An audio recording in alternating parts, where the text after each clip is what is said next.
Ayun, time check 3:19 ng hapon. Samahan nyo kami para isang fun ride. Nakapangako ako ng date ride. Kahit medyo pa-recover pa lang ako sa nangyaring dehydration sa akin kagabi. Hanggang kaninang umaga medyo nag-diarrhea tayo, taka may vomiting. Pero may nakain yata ako hindi maganda kahapon eh. Pero ngayon okay na. So ayan yung view dito sa mga in-laws ko.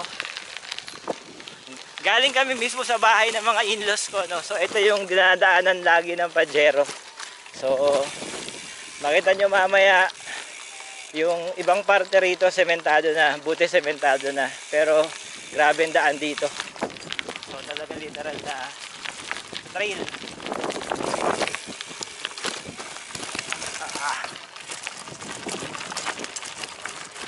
So ano na to? Hello po. So practice na to ng gravel ton tsaka ng unrestricted. So eto na yon, literal. Pero hindi, fun ride lang to. Mga 10 kilometro lang to eh. So mga less than an hour tapos na kami.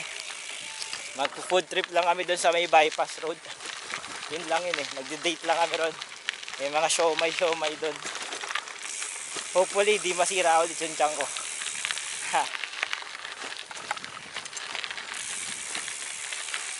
Ang sarap ng weather. Alas 3 ng hapon lang, pero hindi ganun kainit. Hindi sikat yung araw, kaya bike day today. Bike weather kung tawagin nga nila. Bike weather. Ayun oh. So hopefully wala naman ako nakalimutan. Kaya samahan nyo kami. Ayun, ayun yung sementado area.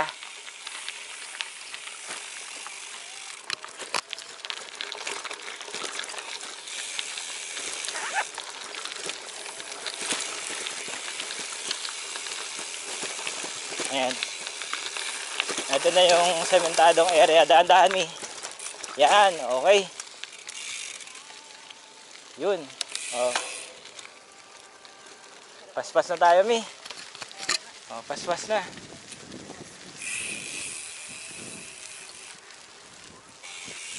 Sarap mag-practice dito kasi tahimik. Literal bukid.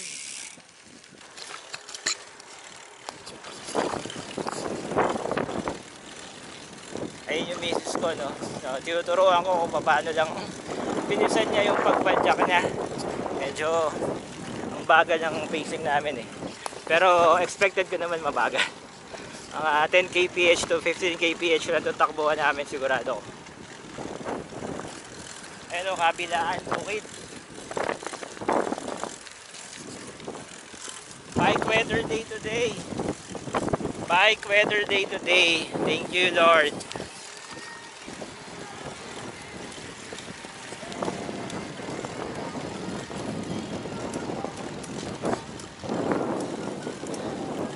Ayan yung Mount Arayat.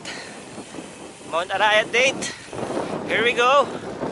Dito lang sa malayo. Not literally sa paligid. Kaliwa, kaliwa. So nag-start pa lang sementohin yung main road dito, no. Papunta to ng Sinipit eh. So makita nyo, bungal-bungal pa yung kalsada, sementado, sinesemento, tapos rough road. Daan-daan ka dyan, Mi.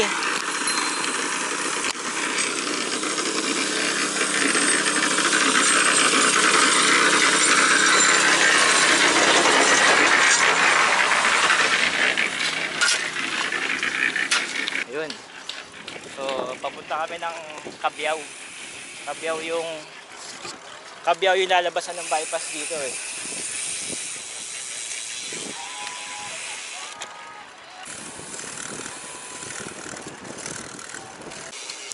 Nakalimutan kong banggitin na yan, sagana yung irrigation dito, ang daming tubig. So walang problema sa mga darating na linggo during pagpapatubig, no, ng mga palay. So yan, yung kabilang side may sementohan pala. Oh, daan-daan mi. Grabe, kailangan mo kontrolin kasi makapal masyado yung graba eh. Ito talaga mag-slide ka. Hindi siya purong ano lang, rough road lang. O, tara.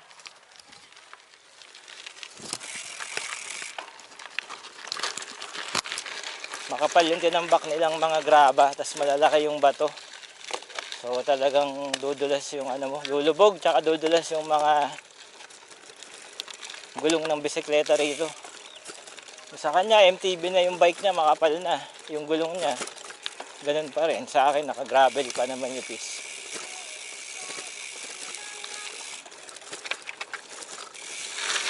Ayan o. Ganun pala ang feeling.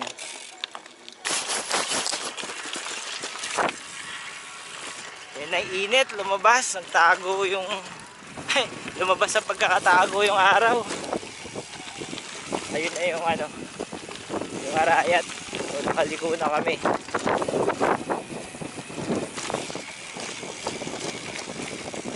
So, ito.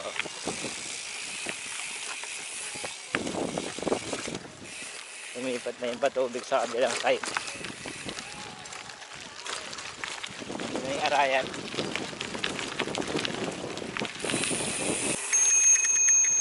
So yan, nakaliko na kami ulit. Dito na kami ulit sa sementadong lugar.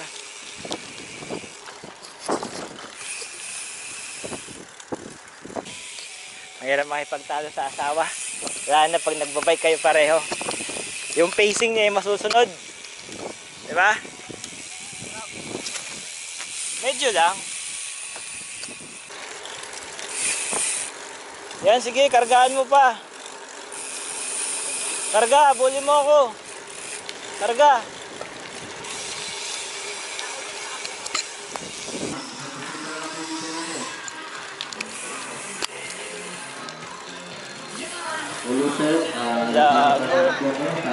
Christmas party ng Toda. Ayos. Ganda ng sound setup nila. Naka-Kevlar na sound setup. Kevlar, baka naman.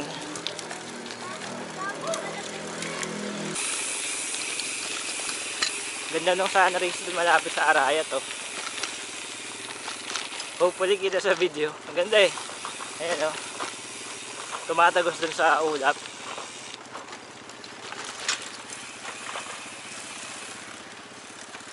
Si Kuya.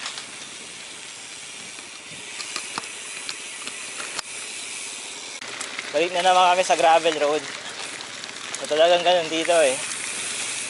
Alternate siya, sementado. Naubos yung semento, biglang gravel. Ito, gravel road ulit kami. Kaliwa tayo miya. Teka, may sasakyan, no? Mang Inasal. Sige. Ayun yung Mang Inasal chicken. Ito na yung bypass road. Tagusan nito, San Isidro. Papunta ron sa Cabiao, tsaka papunta na sa San Isidro. Tagusan ng Pagkapan, tsaka pa Arayat, Pampanga. Karga tayo, karga.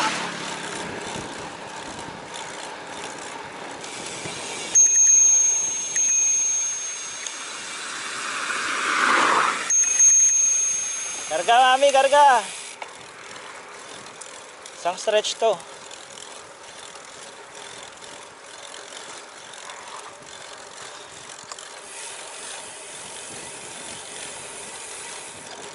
Ang haba nitong stretch na to, mamaya maalaman ko sa Strava ko ilang kilometro to. Ayun, ang ganda talaga ng bahay na to. Laki niya. Uy! So maraming malaki ng loader rito. Malaki ng kabukiran. Yung iba ginagawang resort. Ayun, ang layo na niya. Iwanan na ako.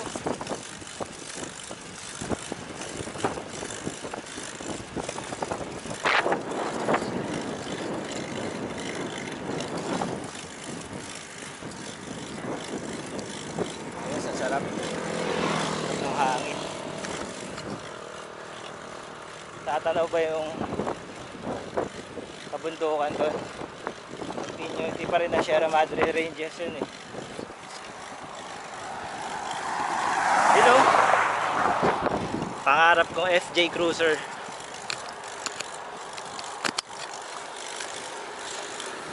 Malapit na kami rin sa dulo ng bypass. Ito na yung Cabiao. Cabiao, pag kumanang ka, pag kumaliwa ka, pasinipit. Ha.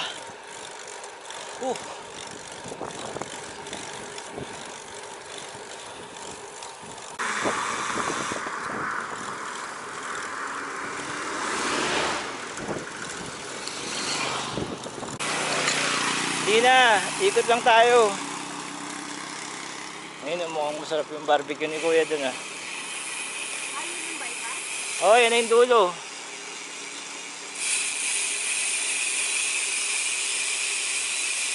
Ayos pa? Nakakainis yung helmet. Maluwag. Ayusin natin mamaya pag nag-stop over tayo. Pag nag-water break.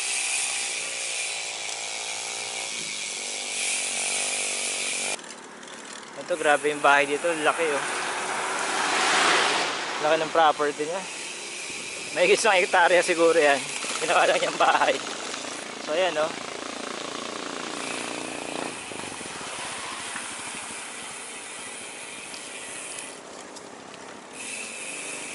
Ayan oh, laki oh.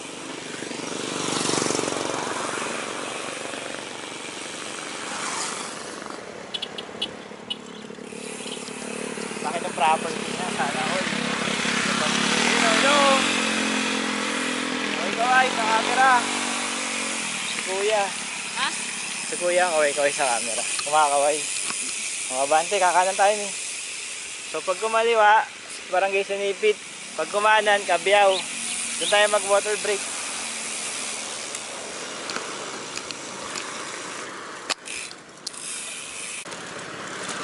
Malapit lang yun, Mi. Mga after sang oras, nakauwi na tayo. Hindi nakakala ng misis ko. Pero mga 2 oras pa napadyakan to. Sakto mga before 6. Doon pa lang kami makakauwi ng bahay. Eh, ang bagal niya eh. Yung pacing niya na yan. Imbis na 1 oras, magiging 2 oras to. Ikot pa kami sa Isidro eh. So mga 15 kilometer yun eh. Utak mo namin parang gis lang. 10 to 15. Pero cross finger, sana makarating kami before 5:30. Makauwi kami. Time check, mag-alas 4 na eh. Dito na kami sa ano to eh, Cabiao town proper na to. So palabas na kami dyan sa may National Road. Mabilis lang naman na, malapit lang.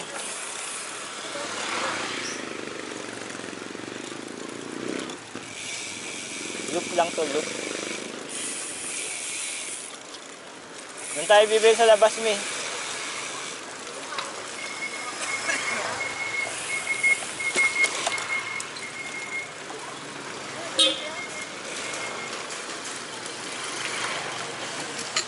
So yun, dito na kami sa may town proper ng Cabiao. Nalagpasan namin yung palengke, yun yung sa may kaliwa. So makalabas lang kami ng highway, magwa-water break na kami. Baka nauuhaw na to eh. Ay, kakanan pala, ayan, kakanan na tayo. Ito na yung ano, National Road. Ayan, galing na ng Arayat, Pampanga. Ito, papunta na ng Gapan, Cabanatuan.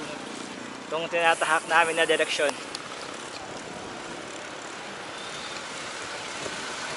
Alam mami, water break tayo doon. Bili tayong tubig dyan sa may sari-sari store doon.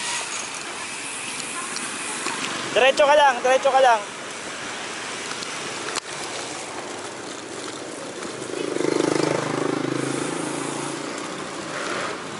Paglagpas doon sa may Jollibee.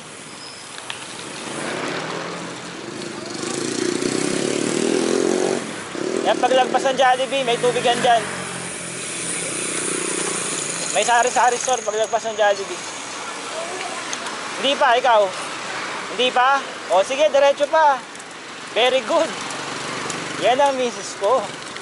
Buo loob at tapang na tao. Diretso lang. So mamaya na raw kami mag-water break according to her. Kaya niya pa daw. So meron na kaming isang oras na pumapadyak. Ganon-ganon na lang kabilis yun. So siguro nakaka 10 kilometro na kami. Ay hindi ko alam, baka wala pa. Check ko mamaya sa Strava. Check ko nga, ilang kilometro na kami.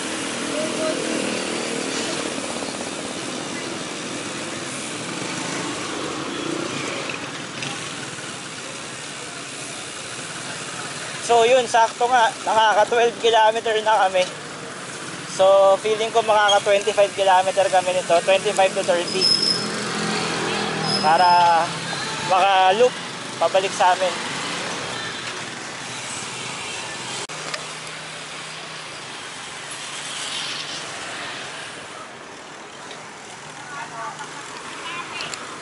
Ito yung nakapag-siomai. Nagkaroon kami ng Gempoy dun eh. So first challenge sa misis ko, nahirapan siya pag traffic. Nahirapan siyang bumalik to saddle. Kailangan niyang ma-unlock yung skill set na yun. Kung paano mag-maneuver ng safe habang naiipit siya sa traffic. Kasi kaliwat kanan yung tao, yung malalaking truck, jeep, tricycle, motor, halo-halo. So yun ang kailangan niyang matutunan. Proper management ng traffic environment na ginagalawan niya. So yun, ito na kami, babagtasin namin tong maiksing stretch na to. Ang tagos nito papuntang Gapan, pero hindi na kami aabot doon. Diretso lang dyan, mami, sa gilid sa may tricycle.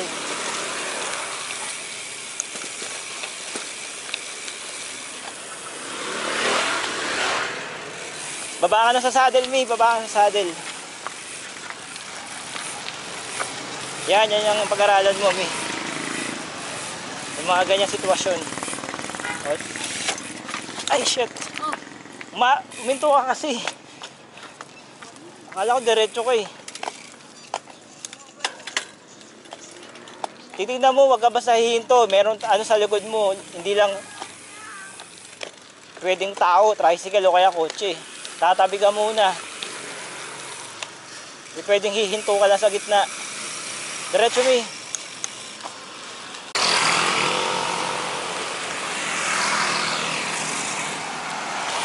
Okay, pasok, Mi.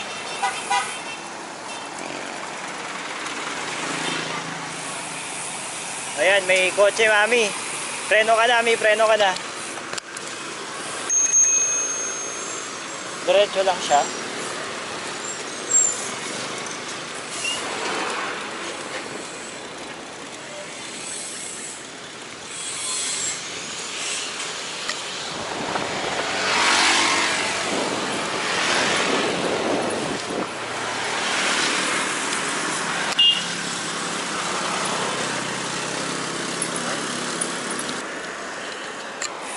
So konti na lang to, mga 2 kilometro na lang to sa San Isidro na.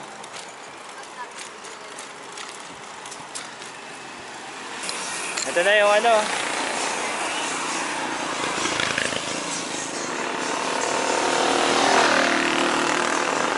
Caron Dream Park. So sa mga taga Cabiao, taga San Isidro, malapit lang yan dito. Tara na, ano bang ginagawa nyo? Maraming pamasko ngayong Pasko. Maraming aginaldo para pang Caron Dream Park. Alright. San Isidro Jollibee, tsaka munisipyo ng San Isidro.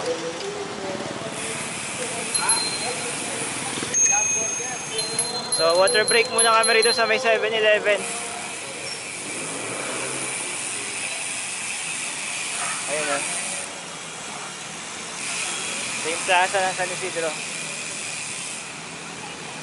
Ang tayo mi dun.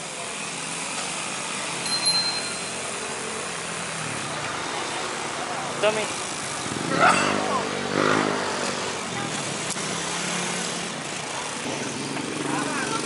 I-stand mo.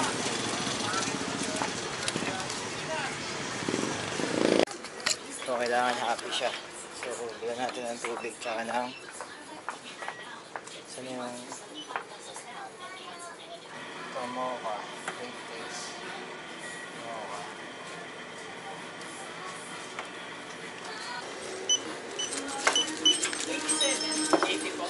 Ito. So yun, water break. Nice coffee break. So, tinatakbo natin 21 kilometer na. So, pabalik another 15. So, papatak siguro tayo kulang 40. First 40 kilometer mo, mami. Medyo malayo-layo yun, ah. So, tapos na mag-water break. Si Disney Princess. Hindi, joke lang. Tapos na mag-water break. Uwi na kami. So, another 15 kilometer to. 15 tip. Halika na. Gusto pa sana namin mag-siomay, kaso mag-alas 5 na yun, gagabihin na kami. So, wala kaming ilaw. Isa lang tong ilaw ko. Saka rough road yun. Literal na bukid yung dadaanan namin. Kaya, may dito may oh. Ito yung sibahan.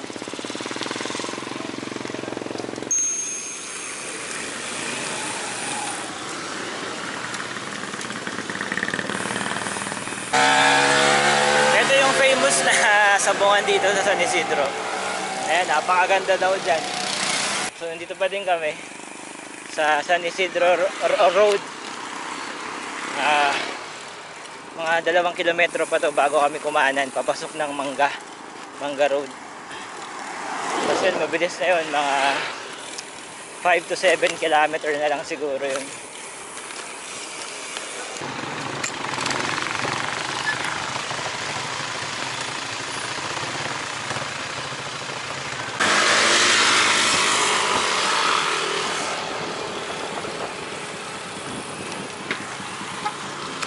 Malapit na kaming kumanan. Ganda ng bahay niya. Pero binibenta ng malaking lote dito. Sana all. Hindi, kakanan na tayo dun. Kakanan na tayo, kanan. Dun, sa may tricycle.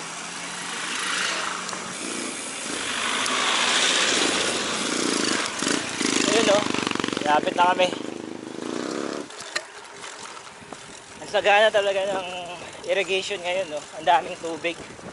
So, goods yan for the next following months hanggang lumaki yung mga palay hanggang umani. So, pag summer kasi yan, natutuyo yan. Nakakangiti na si Bolang. Kanina, masungit na. Sige na, diretso na. Huwag mo na ako sermonan ngayon. Daldal lang, daldal. Siyempre, protective ako. Seryoso na ang pumipidal. Siyempre kung masagasaan ka. First time mo sa national road pa yun, national highway. Ay, balik na naman kami sa rough road. Ito lumang asfalto. Ang ganda talaga ng Mount Arayat, oh. Siyempre mas maganda yung misis ko doon. So, hindi na lang finish line na. So mga kulang 3 kilometro.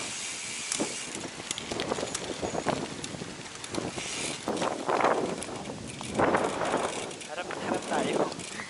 Dito tayo dito.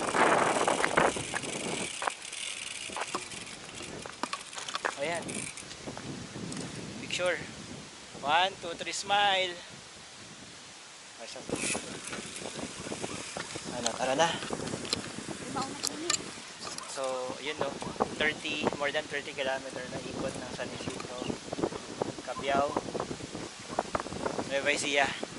Alright. So, tapos na yung bike date namin. Nagantay na yung mga anak natin. Halika na, uwi na tayo. Last 3 kilometer na lang to. Alright. Hanggang sa muli. Babayu. Minsan mapapaisip ka Ang dami-dami mong ginagawa sa buhay. Trabaho ka, bumubuo ka ng pamilya, you're providing food, tsaka lahat ng pangangailangang material sa family mo. Kaya importante yung mga ganitong tanawin at ganitong bike activity. Napakapayapa. Bisikleta lang ang kailangan mo, tsaka konting effort sa pagpadyak. Ako happiness na hindi ko inaakala. Kaya I'll keep continue doing what I love doing right now. Mag-bike ng mag-bike. Lalo na na-influensya ko yung misis ko. At makasama ko siya sa mga susunod pa na mga ride. Sa mga susunod pa na taon. Ay, grabe na ubo ko rin sa usok ng motor. Wala na yung misis ko.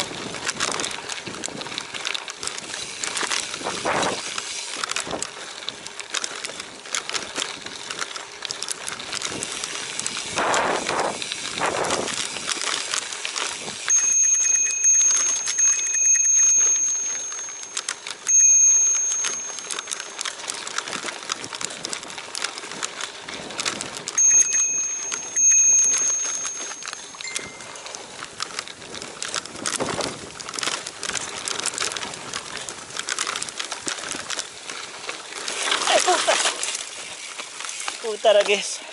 Yun ang sinasabi ko. One miss you die. Hulog ka sa bukid or hulog ka sa patubig. Ha? Muntik ako doon. Muntik. Si AG. Matapos. Kaya pinag-iisipan ko, kaya ko bang kanirin yung gravel. Ha? Parang mas gugustuhin ko na lang umahon. Parang mas gusto ko yung hirap ng ahon kaysa sa lubak. Ayun. Bahay na kami. Muntik pa ako sumemblang. Ayan. Yan lang yung mga tarayat.